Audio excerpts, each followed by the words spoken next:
အားလုံးပဲမင်္ဂလာပါကျွန်တော်ဒီနေ့ရှင်းပြပေးမယ့် Excel သင်ခန်းစာကတော့ Lookup Formula အသုံးပြုနည်းလေးဖြစ်ပါတယ်အဲ့တော့ကျွန်တော်ဒီမှာ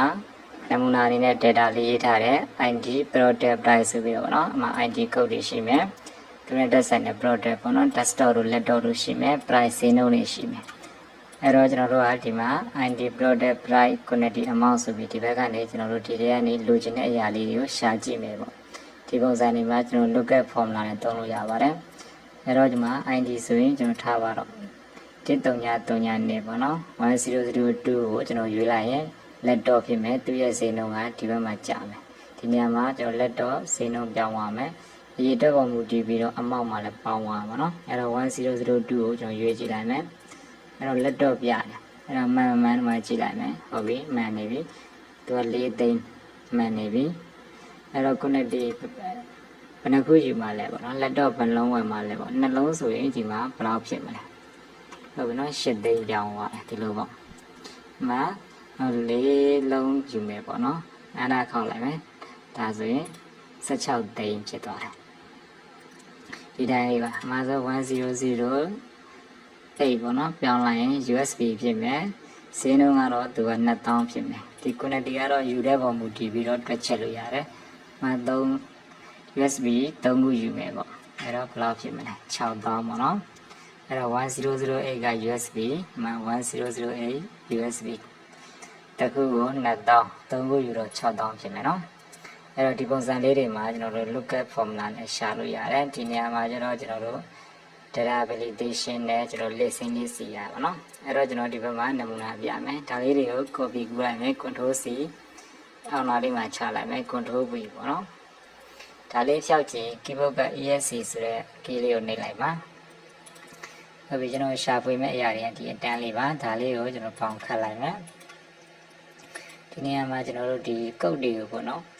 listing လေးစီမယ်ပေါ့ဒီပုံစံလေးဖြစ်သွားပါဒီလိုလေးတွေရွေးလို့ရအောင်စီတာပါအဲ့တော့ကျွန်တော် data ထဲဝင်မယ်ပေါ့နော် data validation ကိုကျွန်တော်ဆက်ဝင်လိုက်မယ်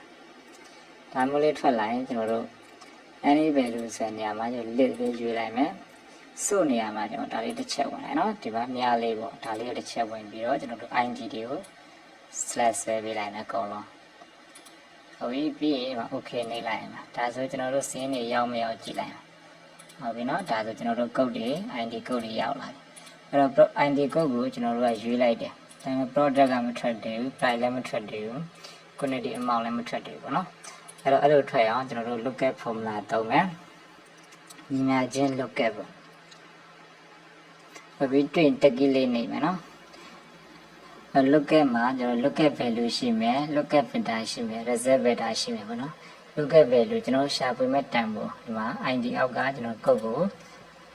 select ပေးမယ်ပြီးရင် comma လေးလာမယ် lookup filter အဲ့ဒီ code ကဘယ်ထဲမှာလဲပေါ့နော်အဲ့ဒီ code ရှိတဲ့ဟာဒီကိုကျွန်တော် select ပေးရမယ်ဒီ ID လေးပါပြီး comma လေးလာမယ်နော်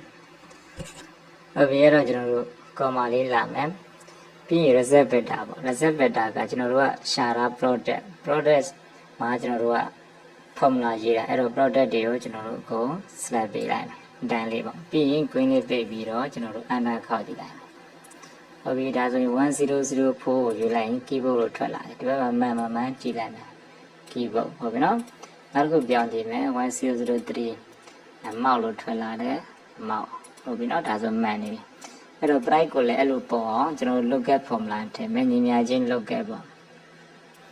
တကီးလေးတော့မယ် lookup value ကကျွန်တော် ID ကိုကျွန်တော် select ပေးမယ် lookup filter က ID တွေပါပဲနော်ဒါကတော့မပြောင်းလဲဘူးအဲ့တော့ပြောင်းလဲမှာပါလဲ result filter မှာပေါ့နော်ကျွန်တော်တို့ price ကိုထည့်တာအဲ့တော့ price တွေကိုကျွန်တော် search ပေးရမယ်ပြီးရင်ကျွန်တော်တို့ green လေးပိတ်မယ် enter ခောက်မယ်ဒါဆိုရင်1003ဆိုရင်မောက်1000ပေါ့နော်သူရဲ့တန်ဖိုး1000နောက်ပြီးတခြားတွေပြောင်းကြည့်မယ်1008 USB ဈေးနှုန်းက2000အဲ့တော့ quantity အရေးအတွက်ကိုထည့်လိုက်တာနဲ့အမောက်မှာ auto တန်ဖိုးတွေပေါ်လာအောင်ပေါ့နော် formula လေးတစ်ခုထည့်မယ်အဲ့ဒါတော့ရိုးရိုးလေးပါညီမြချင်းထိုးမယ်ဈေးနှုန်းအမြောက်ပေါ့နော်ဒီ price ကိုမြောက်လိုက်မယ်အမြောက်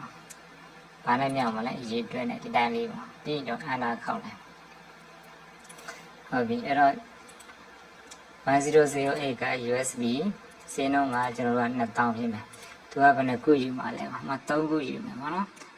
နံပါတ်3လေးထည့်ပြီးအနာခောက်လိုက်ရင်3ခုဆိုရင်6000ဖြစ်သွားမယ်ဒီပုံစံလေးပါဟုတ်ပြီအဲ့တော့1001ကိုကျွန်တော်တို့ရှာကြည့်မယ်ဟုတ်ပြီ desktop 2သိန်းသူက4လုံးယူမယ်ပေါ့ desktop အဲ့ဒါအနာခောက်ကြည့်မယ်ဟုတ်ပြီ8သိန်းဖြစ်မယ်ပေါ့နော်ဒီပုံစံလေးပါဒါကကျွန်တော်တို့ local formula အသုံးပြုမလေးဖြစ်ပါတယ်ဒီမှာ formula ဘာမှလည်းပါပါတယ်နော် function 2ကိုကြည့်ပြီးတော့ရအောင်နော်ဒါလေးတွေ copy ကူလိုက် control C အနာခောက်လိုက်မယ်ဒီနေရာလေးမှာကျွန်တော် formula လေးကိုထည့်အောင်လို့ control V နဲ့ချပေးလိုက်ဟုတ်ပြီနော်ဒါလေးပါဒါဆိုရင် local formula နဲ့ကျွန်တော် ID တွေကိုရှာလိုက်တာနဲ့ product တွေ price တွေ quantity တွေ auto ထွက်မှာပေါ့နော် okay အားလုံးအဆင်ပြေပါစေ